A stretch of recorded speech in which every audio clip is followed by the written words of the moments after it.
Magandang umaga ulit mga kapatid, na tayo po ay nasa unang linggo na ng Mayo.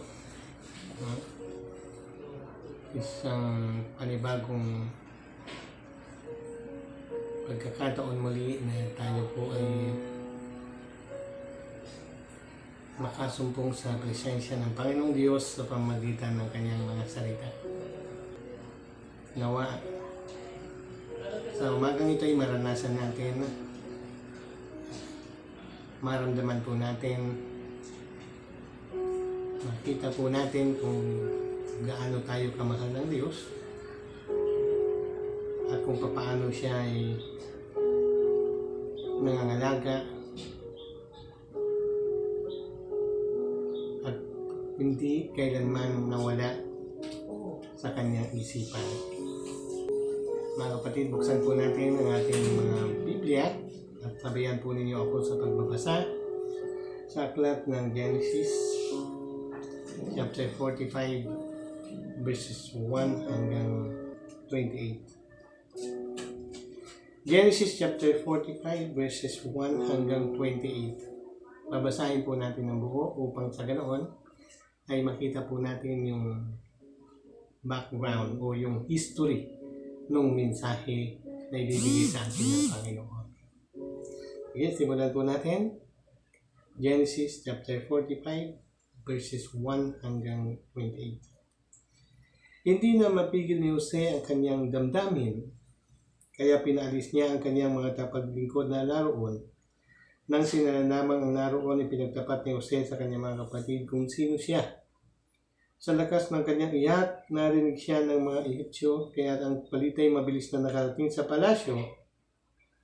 Ako si Jose ang pagkatapat niya sa kanyang mga kapatid. Buhay pa bang talaga ang ating ama? Nagulantang sila sa kanilang narinig at hindi makasagot. Lumapit kayo, sabi ni Jose. Lumapit nga sila at nagpatuloy siya sa kanyang pagsasalita. Ako nga si Jose, ang inyong kapatid na ipinagbili ninyo sa Ehipto. Ngunit huwag ninyong ikalungkot ang nangyari. Huwag ninyong sisihin ang inyong sarili sa ginawa ninyo sa akin. Ang Diyos ang nagdala sa akin dito upang iligtas ang maraming buhay. 2 taon pa lamang ang taggutom, 5 taon pa ang darating at walang aanihin ang mga bukirin. Pinakuna ako rito ng Diyos upang huwag maripol ang ating lahi. Kaya hindi kayo kundi ang Diyos ang nagpadala sa akin dito. Ginawa niya akong tagapayo ng Paraon, tagapangasiwa ng kanyang sambahayan at tagapamahala ng buong Ehipto. Sinabi pa ni Jose, bumalik kayo kaagad sa ating ama at ibalita ninyo na ako ang mamamahala ng Diyos sa buong Ehipto. Sabihin ninyong pumarito agad siya sa lalong madaling panahon. Doon siya titira sa lupain ng Goshen para mabalapit sa akin. Ang lahat niyang mga anak, mga apo, mga tupa, kambing, baka at lahat ng inyong ari-arian ay kanyang dalhin. Dooy mapapangalagaan ko kayo. 5 taon pa ang taggutom at hindi ko gustong makita ang sino man sa inyo na naghihirap. Kitang-kita ninyo ngayon, pati ikaw, Benjamin, na ako talaga si Jose. Ibalita ninyo sa ating ama ang taglay kong kapangyarihan dito sa Ehipto at ikwento ninyo ang lahat ng inyong nakita. Hihintayin ko siya sa lalong madaling panahon. Umiyak siyang niyakap niya si Benjamin at ito na may umiyak din yumakap kay Jose. Patuloy siyang umiyak habang isa-isang hinahagkan ang ibang kapatid. Nakarating sa palasyo ang balita ng mga kapatid ni Jose ay dumating. Ikinatuwa ito ng Paraon at ng mga kagawad. Sinabi ng Paraon kay Jose, pakargahan mo ng pagkain ang mga hayop ng iyong mga kapatid at pabalikin mo sila sa Kanaan. Sabihin mong dalhin dito ang inyong ama at ang buong sambahayan nila. Ibibigay ko sa kanila ang pinakamatabang lupain upang malasap nila ang masaganang pamumuhay rito. Sabihin mo ring magdala sila ng mga karuwahe para magamit ng kanilang asawa at mga anak paglipat sa Ehipto. Huwag na nilang panghihinayangang iwan ang kanilang ari-arian doon sapagkat ang pinakamabuting lupain dito ang ibibigay ko sa kanila. Sinunod ng mga anak ni Israel ang utos na ito.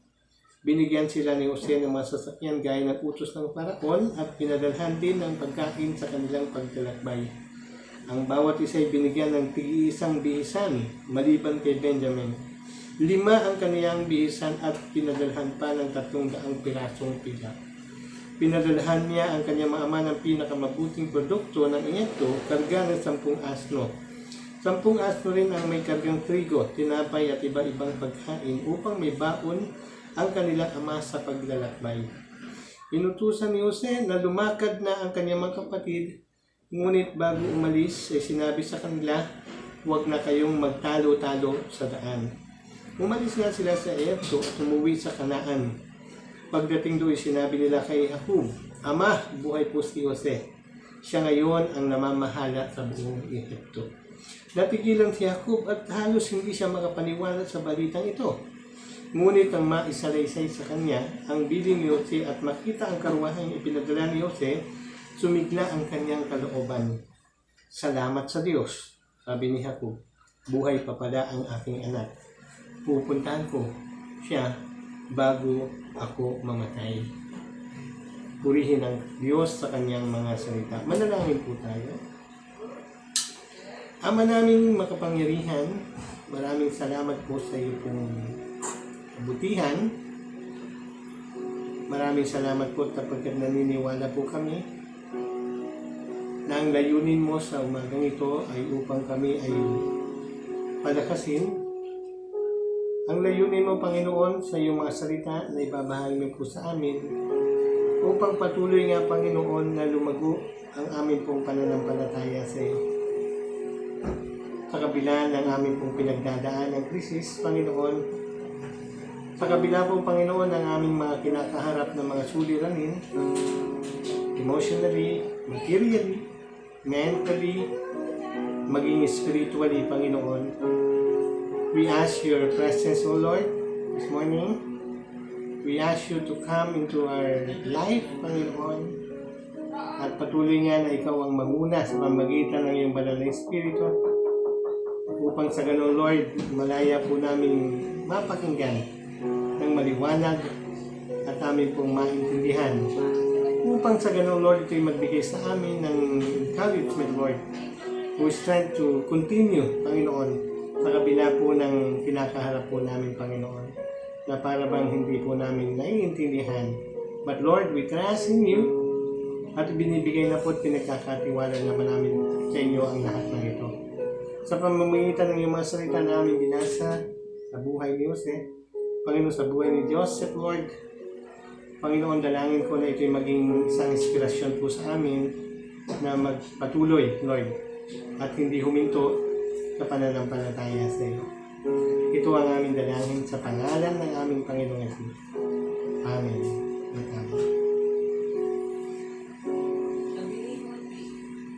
Mga kapatid, muli isang magandang umaga po sa ating lahat, no?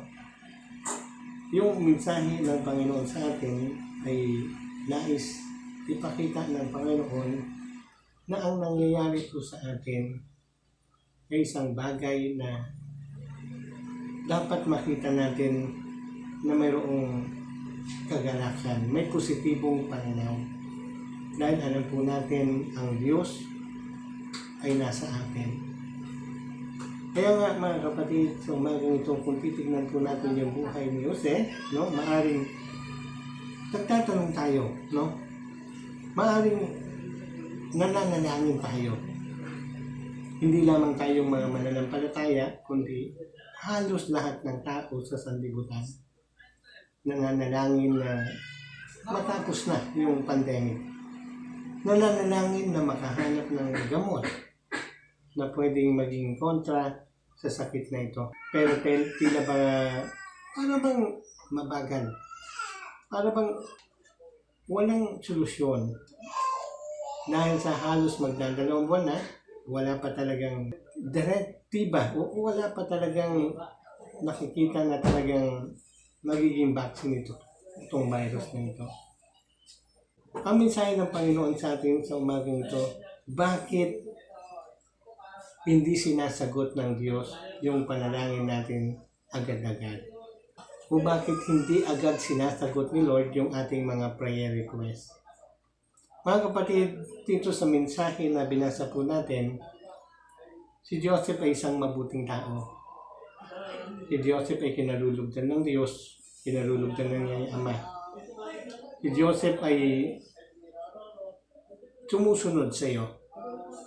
At naniniwala kami na si Joseph ay nananalangin din sa iyo. Subalit, pinapakita dito, bakit kailangan pang mangyari yung mga bagay na nangyari sa kanyang buhay? Bakit dumaan pa siya sa mga matitinding mga pagsubok, mahihirap na kalagayan na kanyang kinaharap? Bakit? Kaya mga kapatid, dito ipapakita sa atin ng Panginoon, alam ko na ipinapanalangin ninyo, hindi lamang itong virus na ito, kundi maging yung mga personal mga prayer request niyo. Minsan para bang sinasabi ninyo, nangihina na kayo. Minsan, nag-aalala na kayo. Bakit hindi pinapakinggan ng Diyos? Bakit hindi natin natatanggap yung ating mga panalangin? Dapat tuturo sa atin ng Panginoon, no? Yung mga bagay, yung mga dahilan kung bakit hindi agad-agad sinasagot ng Panginoon yung mga panalangin natin. Una, mga kapatid, ay nangyayari na ang ating mga prayer request ay natatagalan o hindi ka agad sinasagot ng Panginoon o maaaring hindi na masagot o hindi maipagkaloob. Kasi una, kasi tayo yung nag-aalinlangan. No? Ibig sabihin, hindi lubos yung ating pagtitiwala na ibibigay ng Panginoon yung ating mga prayer request. Hinahanap sa atin ng Panginoon na sa ating pong pananalangin, gusto niya na magtiwala tayo sa Kanya. Gusto niya na wala tayong pagdadalawang isip. Gusto niya na wala tayong question na kapag lumapit tayo sa Panginoon, maniwala po tayo na ibibigay ng Diyos ito. Hindi man agad-agad, hindi man bukas, hindi man sa makalawa, hindi man next week, hindi man next month, pero dapat naniniwala tayo. Yung walang pag-aalinlangan, yung mayroong kagalakan na kahit hindi mo pa nakikita yung hinihiling mo. Yung kiniklaim mo na, yung ipinalangin mo. No? Na kahit matagal pa yon, hindi ka nag-aalinlangan, hindi ka nagtatanong sa Panginoon. Sabi nga sa aklat ng Santiago, no? Kabanatang 1, talatang 5-6, ang sabi doon, at sa pananampalataya sa Panginoon, kapag kayo nagkukulang sa karunungan, sabi nga, humingi kayo sa Panginoon, sapagkat ang Panginoon ay sagana kung magbigay at hindi nanunumbat. Subalit, sabi nga doon, kang karugtunod, subalit, kapag tayo humihingi, tayo dapat ay hindi nag-aalinlangan. Kasi kung tayo nag-aalinlangan, ay para tayong mga alon sa dagat na dinadala lamang ng hangin. So, yun po yung maging isang dahilan na itinuturo sa atin ng Panginoon kung bakit yung ating mga panalangin ay para bang hindi dumadating sa buhay natin. Kung yung ating pag-ilangan, yun yung nagkumahad lang para maibigay sa atin kaagad ng Panginoon. Dahil ang gusto ng Panginoon, lubusan, no? 100%, no? Na maniwala tayo sa kanyang pag-ibig sa atin. Maniwala tayo sa kanyang kapangyarihan. At maniwala talaga tayo na kaya niyang tugunan yung mga panalangin natin. Amen po ba? So, tignan mo yung sarili mo. Tignan natin yung mga sarili natin. Sa ating buong paglapit sa Panginoon kapag tayo may mga prayer request, tunay nga ba na talagang hindi tayo nag-aalinlangan sa Panginoon? Tandaan natin mga kapatid, lahat ng mga panalangin po natin ay dinidinig ng Panginoon. Lagi natin tatandahan mga kapatid na ang laging sagot ng Panginoon sa atin ay para sa ikabubuti natin. Sapagkat sabi nga sa salita ng Panginoong Diyos, ang kanyang kaisipan ay hindi katulad ng ating kaisipan. Ang kanyang pagkilos ay hindi katulad ng ating pagkilos.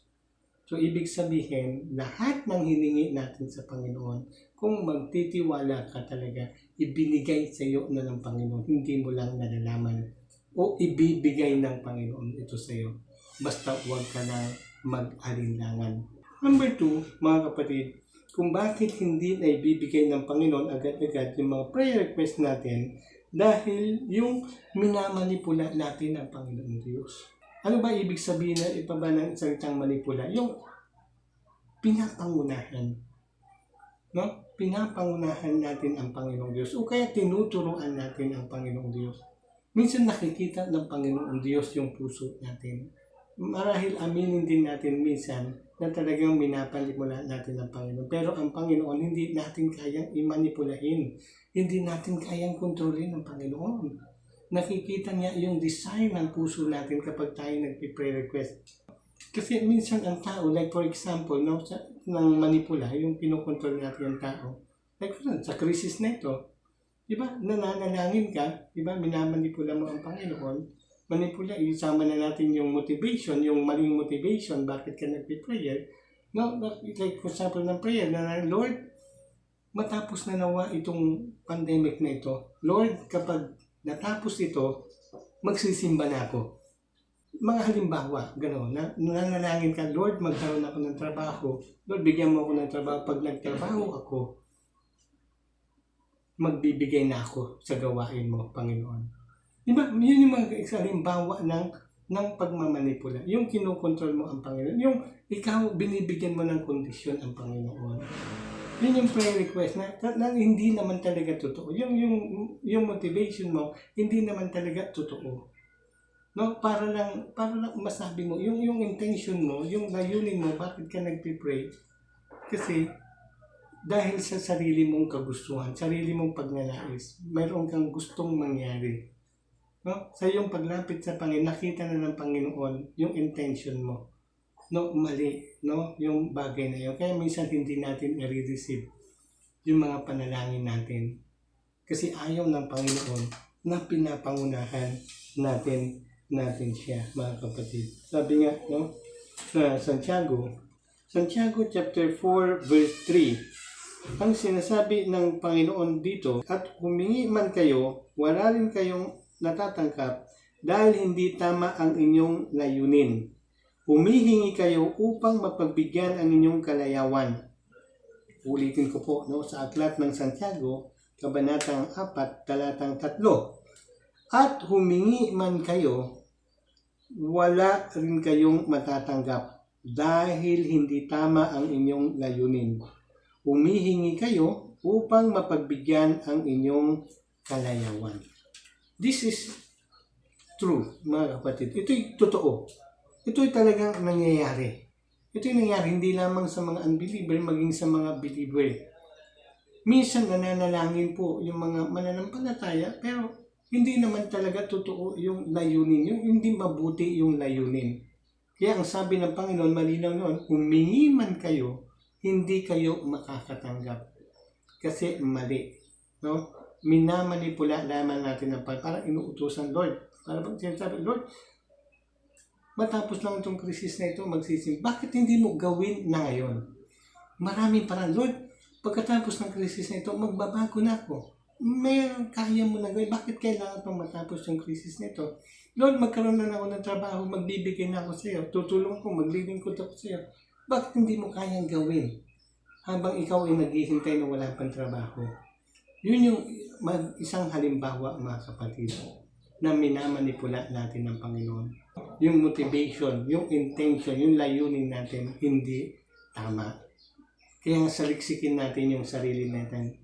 Yung mga inilalapit ba nating mga prayer request sa Panginoon, hindi ba natin minamanipula si Lord? Hindi ba tayo yung nagbibigay ng kondisyon? Dapat si Lord yung nagbibigay ng kondisyon sa atin, di po ba? Hindi tayo. Hindi natin papangunahin ng Panginoon. Hindi natin tuturuan ng Panginoong Diyos. Tayo yung tinuturuan niya. Kaya tinuturuan tayo ng Panginoon kasi gusto niya na matanggap natin yung ating mga prayer request. Dapat yung ating mga prayer request nilalapit natin sa Panginoon, mga kapatid. Nagpapakumbaba tayo. Nag-humble tayo na sa katulad ng Panginoong Jesucristo. Diba? Your will be done. Dapat yung kalooban ng Diyos yung masunod sa ating buhay. And then number 3, mga kapatid, kung bakit hindi po natin nare-receive agad-agad yung ating mga prayer request dahil sa Ano yung laging sinabanggit sa atin ng salita ng Panginoong Diyos? Disobedience. Yung hindi natin pagsunod sa Panginoong Diyos, mga kapatid. Ito yung humahadlang na mga blessing sa buhay natin.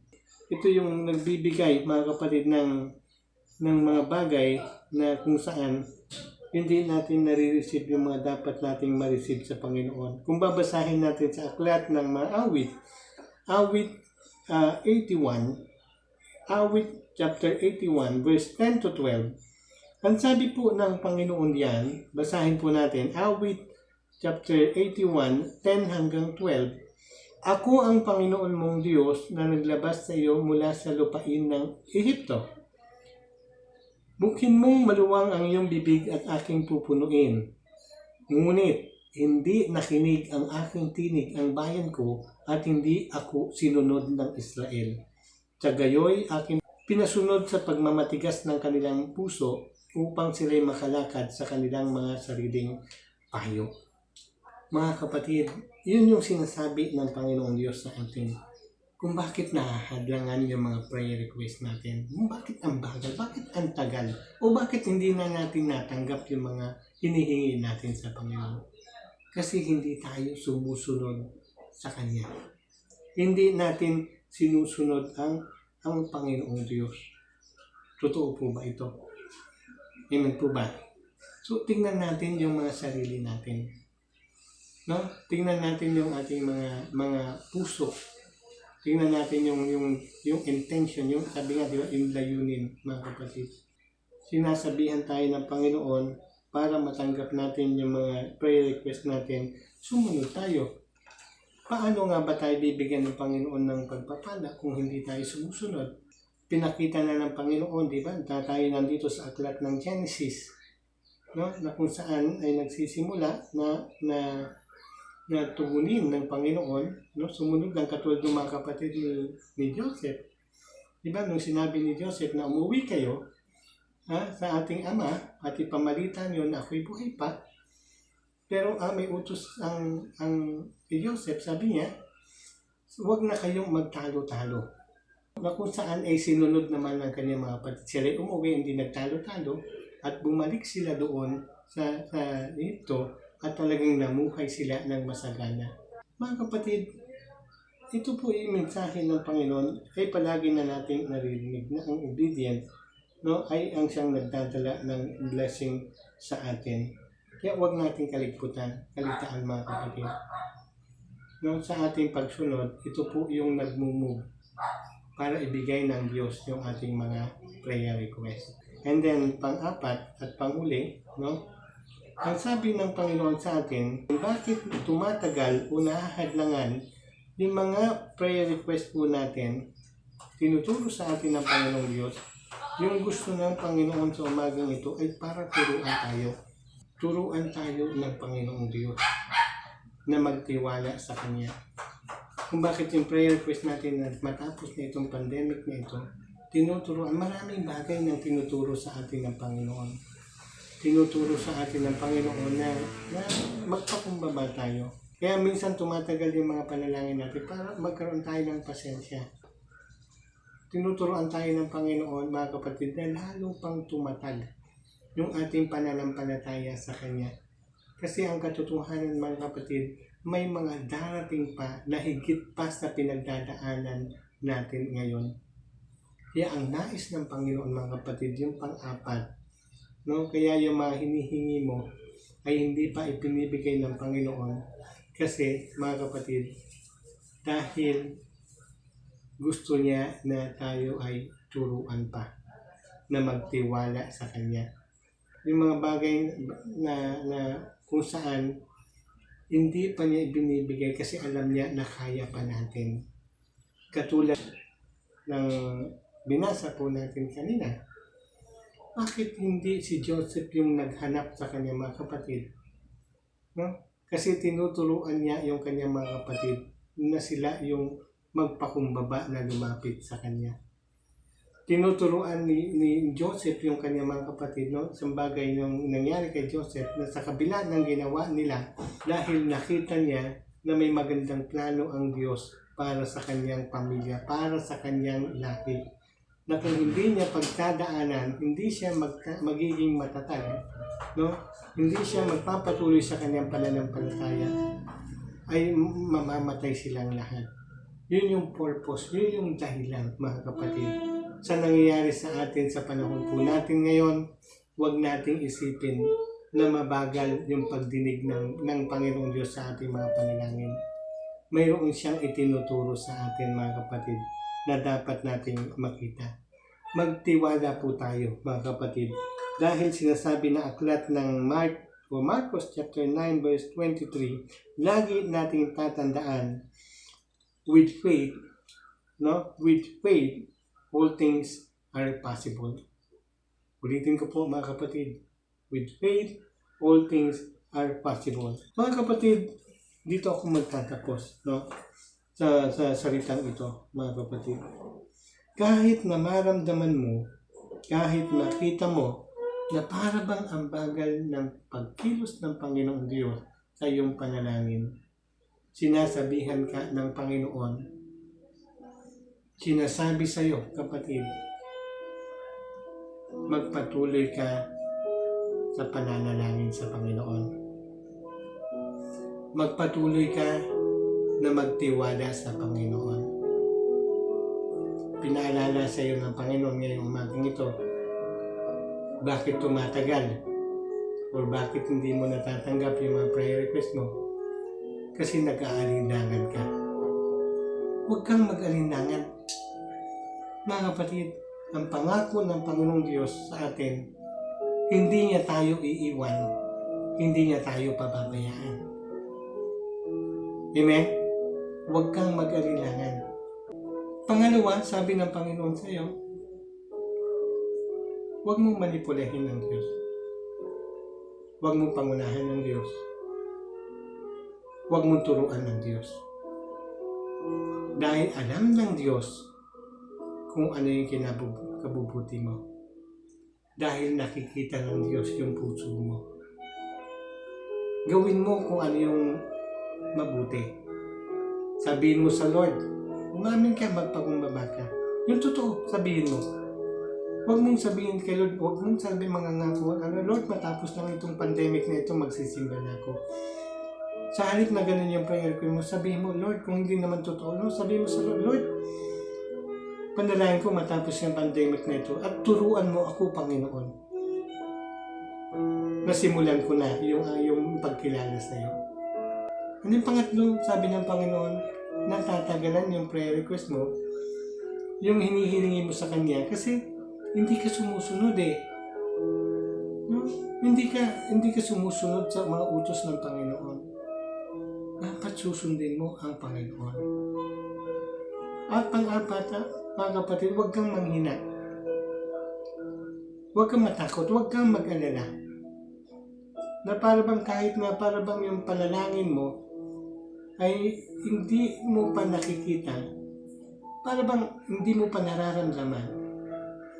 Or para bang si Joseph nung panahon niya, nung siya'y nasa kalagayan na dumadaan pa siya ng mga paghihirap, no? Hindi niya nakita na negatibo yung nangyayari sa kanya.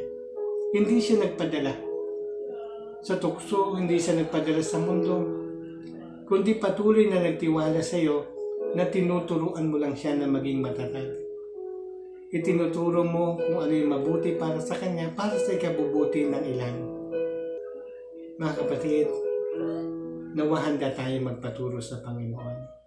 Uulitin ko po, mga kapatid, ano man yung pinagdadaanan mo ngayon, yung mga prayer request mo para bang hindi mo maramdaman, patuloy ka lang na manalangin. Patuloy ka na magtiwala sa Diyos. Dahil mahal na mahal ka ng Diyos. At hindi ka bababayaan ng Panginoong Diyos. Amen. Manalangin po tayo. Ama namin Diyos, salamat po sa iyong mensahe. Salamat po sapagkat naniniwala po kami, Lord, na ang aming mga panalangin o may mga prayer request, kailanman, Panginoon, hindi mo ito, Panginoon, binaliwala. Sa halip lahat po ng aming pong dinudulog sa iyo ay mahalaga, Panginoon. Lahat ng dinudulog, lahat ng sinasabi po namin sa iyo, Panginoon, ay gusto mong ibigay sa amin, Panginoon. But Lord, bago pa man ang lahat, Panginoon, nawa yung mensahe mo ay maisa pamuhay po namin. Na ang aming pananampalatay walang pag-aalinlangan sa iyo. Na hindi ka namin pangungunahan at kami patuloy na susunod, Panginoon, na para pang kahit di namin naiintindihan o nauunawaan. Dahil alam po namin, lagi, Panginoon, isipin namin lagi ang Diyos ang nag-utos sa amin. At hindi kami ilalagay sa isang lugar na kami mapapahamak, Panginoon. And then, Lord, sa mga oras na ito, habang kami naghihintay ng iyong pagkilos, na matapos, Panginoon, ang krisis ng virus na ito, Lord, nawa lahat ng ituturo mo po sa amin. Naway makita po namin lahat ng kabutihan ng lahat ng ito, Panginoon. Lord, na mayroon kang magandang plano katulad ng buhay ni Joseph, Lord. Sa kabila ng kanyang pinagdaanan, Panginoon. At the end, Panginoon, inilagay mo sa isang pinakamataas na posisyon, Panginoon. At hindi lamang siya yung nakinabang, kundi, Panginoon, ang buong kanyang sambahayan, Panginoon. Salamat po, aming Diyos. Salamat po sa mensaheng ito, Panginoon. Pagpalain mo ang lahat ng nakarinig nito. Pagpalain mo ang lahat ng gustong sumunod nito at may sa pamuhay ito. Ito po ang aming dalangin sa pangalan ng aming Panginoon. Amen. Mga kapatid, sa umagang ito ay ating pong inaalala ang banal na hapunan. At ang banal na hapunan ay isang mahalagang utos ng Panginoon na upang alalahanin po natin ang kanyang kabutihan o kahit tayo ay hindi karapat-dapat, no? Ang hapag ng Panginoon ay isang taimtim ng pagpapahayag ng kamatayan ng Panginoon hanggang sa dumating siya. Isang pag-alala ng kagandahang loob ng Diyos sa pamagitan ng kanyang mabiyayang pagpapatawad sa ating mga kasalanan. No, hindi po ito ritual na ginagawa po natin, kundi ito'y pagsunod dahil sa ating pong pagmamahal at pagpapakita na kung saan ay kinikilala natin ang kabutihan ng Panginoong Jesucristo. Sa ating pong pagtanggap sa banal na hapunan, ay maaari po bang maintindihan at maunawaan po natin na ito po'y tatanggapin natin ng buong puso na mayroong pagtitiwala.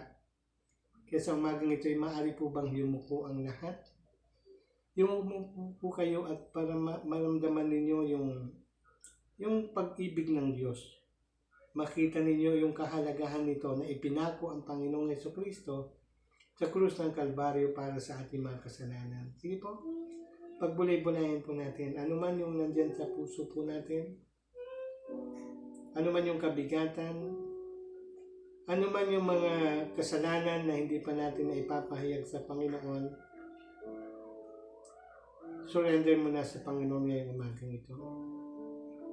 Sabihin mo sa Kanya, Lord, nagkasala ako.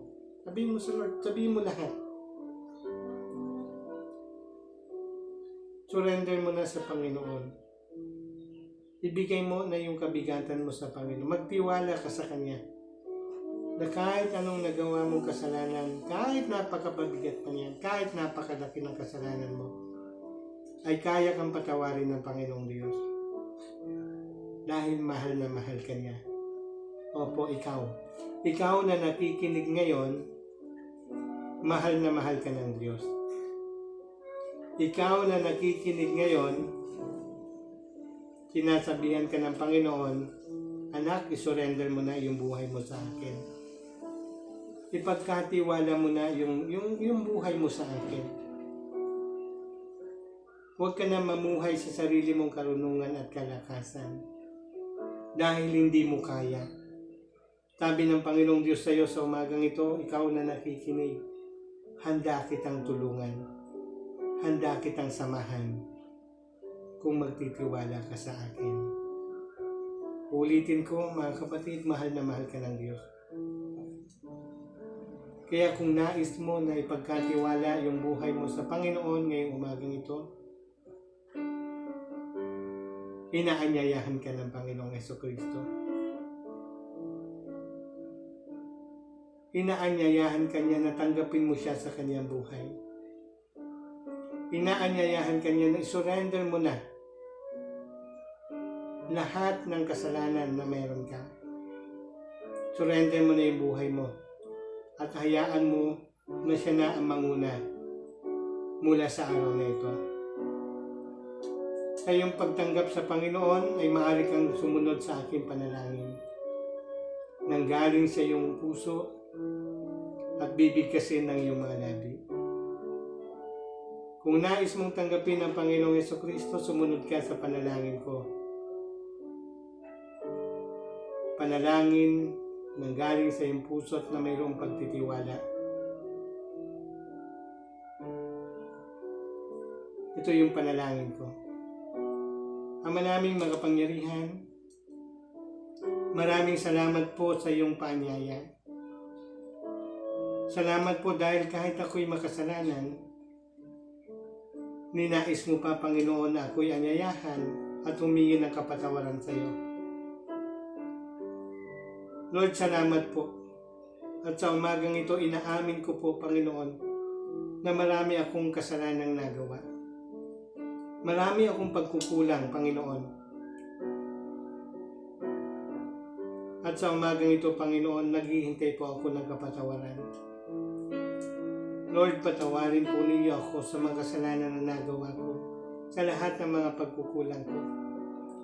Naniniwala po ako na ikaw ay namatay sa krus ng Kalbaryo, subalit ikaw ay muling nabuhay. Naniniwala ako, O Lord, na ikaw ay tunay na Diyos. At sa umagang ito, binubuksan ko ang aking puso, ang aking buhay. Inaanyayahan kita, Panginoong Jesucristo, at kikilalanin kita bilang aking Diyos at tagapagligtas. Simula sa araw na ito, ikaw na ang aking Diyos, at susunod sa pamamagitan ng iyong banal na Espiritu. Salamat, Lord, sapagkat naniniwala ako na ako'y mahal na mahal mo. Salamat, O Lord, sapagkat naniniwala ako na ako'y pinatawad mo na sa mga kasalanan ko. Salamat po sa buhay na walang hanggan. Salamat po sa kapatawaran. Ito ang aking dalangin sa pangalan ng aking Panginoong Jesucristo. Amen. Mga kapatid, ngayong umagang ito ay alalahanin po natin ang banal na hapunan at ang simbolo na ating pong hawak, ninihanda sa umagang ito, ang juice at ang biskwit o kung ano man yung tinapay na inyo pong nasa harapan ay mga simbolo at hindi po ito talaga totoong nagiging katawan at tubo ng Panginoong Jesucristo. Tayo ay muling manalangin.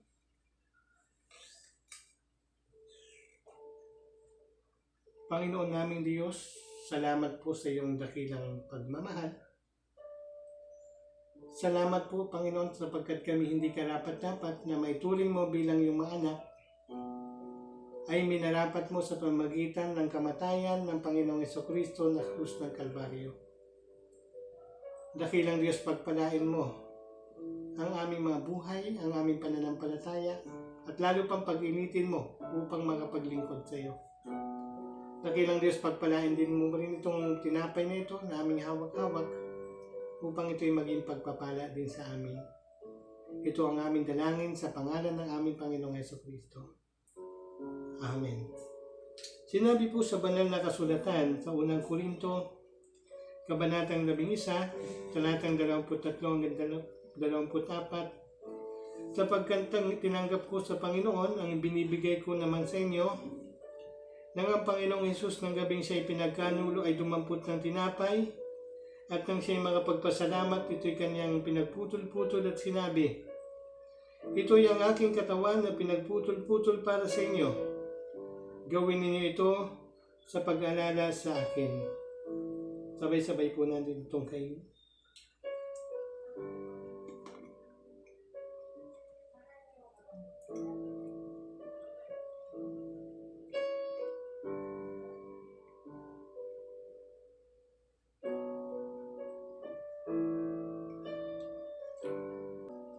Tayo po'y muling manalangin. Panginoong Diyos, salamat din po sa iyong kaloob na buhay.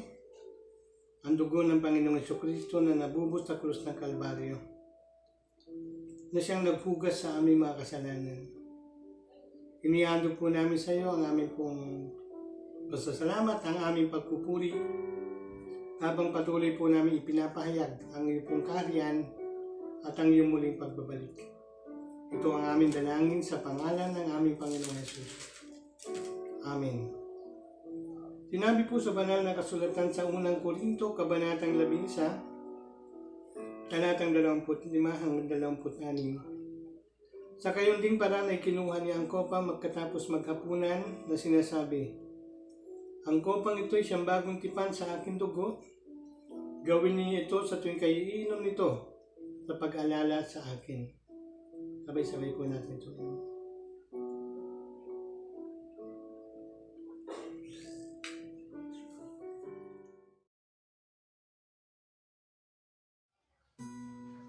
So, ayun po mga kapatid, sama-sama po natin ihanda ang ating mga sarili at idulog ang ating sarili sa Panginoon.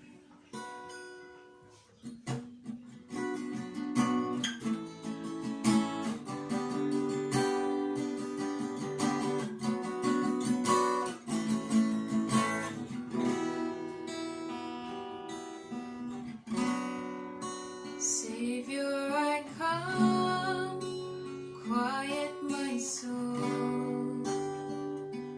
Remember,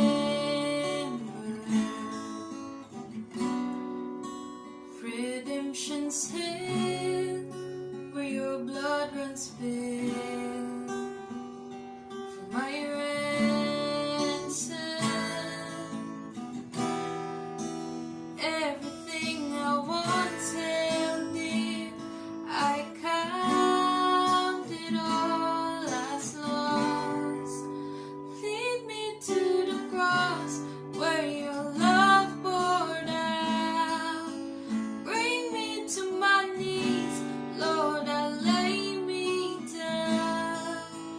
Rid me of myself, I belong to you. Oh, lead me to the cross.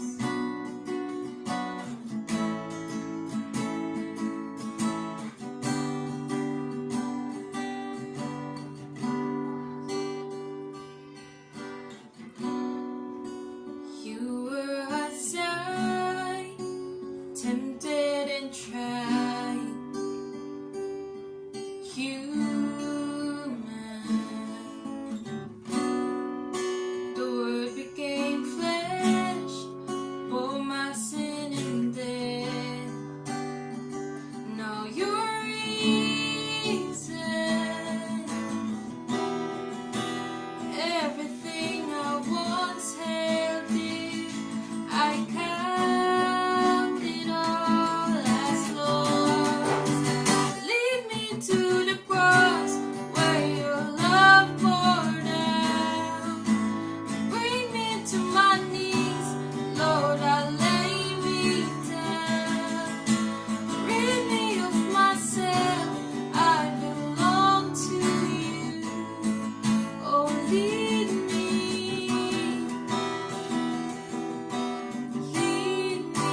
to your heart, to your heart.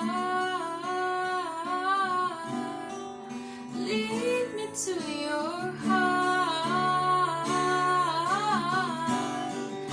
Lead me to your heart.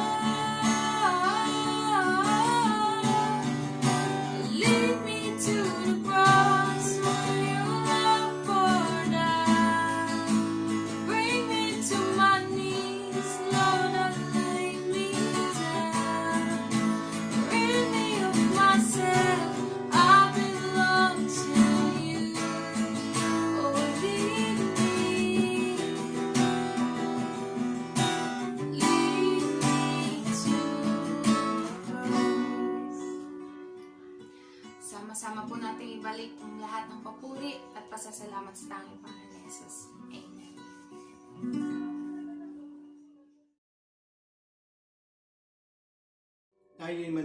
para sa pangwakas ng panalangin. Ama naming makapangyarihan, salamat po sapagkat ikaw ang Diyos na mabuti, sapagkat ikaw ang patuloy na nagpo-provide po ng aming mga pangailangan. Lord, thank you Lord for not giving up. Thank you Lord dahil hindi ka nagsasawa, Panginoon, sa kabila po ng aming mga kasalanan. You always there, Lord, to provide our needs, Lord. You always there to forgive us. You always there to love us, Panginoon. And Lord, salamat. Sapagkat sa loob ng maraming araw na kami nasa loob ng aming patahanan, Lord, ang iyong mga salita lagi, Panginoon, yung nagpapalakas sa amin, Panginoon. Yung joy na nanggagaling sa iyo, Lord, yung para bang, katulad ng mensahe mo kanina, Panginoon, para bang, ang tagal na, Lord, bakit wala pang solusyon ng sagamot sa virus na ito? Lord, ang tagal na ipinapanalangin namin. But Lord, sa halip na kami malungkot, Panginoon, sa halip na kami manghina, sa halip na kami matakot, Lord, andun yung joy, Lord, andun yung kagalakan. Sapagkat kami, Panginoon, naniniwala, Lord, na napakaganda ng plano mo after ng krisis na ito, Lord. Naniniwala po kami na may maganda kang inihahanda, Panginoon. Nanawa, Panginoon, na ang bawat isa sa amin ay matuto, Lord. Na pagtatapos ng virus na ito, yung pandemic na ito, Panginoon, tunay nga na makilala po namin, makita po namin ang kahalagahan ng buhay, Panginoon. Ang kahalagahan na mayroong Diyos sa aming mga buhay. Ang kahalagahan na mayroong kaming pananampalataya sa iyo, Lord. Sapagkat naniniwala po kami, Panginoon, na ang buhay hindi nagtatapos dito sa lupa. Kaya dapat, Panginoon, hindi namin dapat kinakatakutan kung ano yung meron dito sa libutan ito. Because as long as our faith is growing stronger, Lord, as long as our faith, Panginoon, ay nananatili, Panginoon, we have nothing to worry, Panginoon. Dahil alam po namin, Panginoon, andyan ka. Na lagi nakamasid, Panginoon. Lagi nakasubaybay, Panginoon. At palagi ka nandyan, Panginoon, upang tugunin ang aming mga pangailangan. Thank you, Lord, for another week, Panginoon, na pinagkaloob mo po sa amin. And we pray for this coming week, Panginoon, that you will continue, Panginoon, na kami ay sasamahan mo, Panginoon. Aaliwin mo, Panginoon, ang bawat isa sa amin, Panginoon. Especially those our brothers and sisters, Panginoon, na dumaranas, Panginoon, ng mga problema. Dumaranas, Panginoon, ng karamdaman. Dumaranas ng mga pagsubok, Panginoon. Lord, naway maramdaman nila yung presensya mo, Lord. Maramdaman nila, Panginoon, ng iyong kabutihan, Panginoon. And katulad ng sinabi namin kanina sa mensahe mo, Panginoon, hindi po namin manipulahin, Lord. Hindi ka namin kukontrol, hindi ka namin uutusan, Lord, na tapusin mo itong pandemic na ito, Lord. Yung kalooban mo, yung masunod, Panginoon. At handa kami sumunod, Panginoon. Handa kami magtiwala. At handa kami magpatuloy sa paglilingkod sa iyo, Panginoon. Kahit andito kami sa loob ng aming mga tahanan. Panginoon, gagawin po namin kung ano yung pinapagawa mo, Panginoon.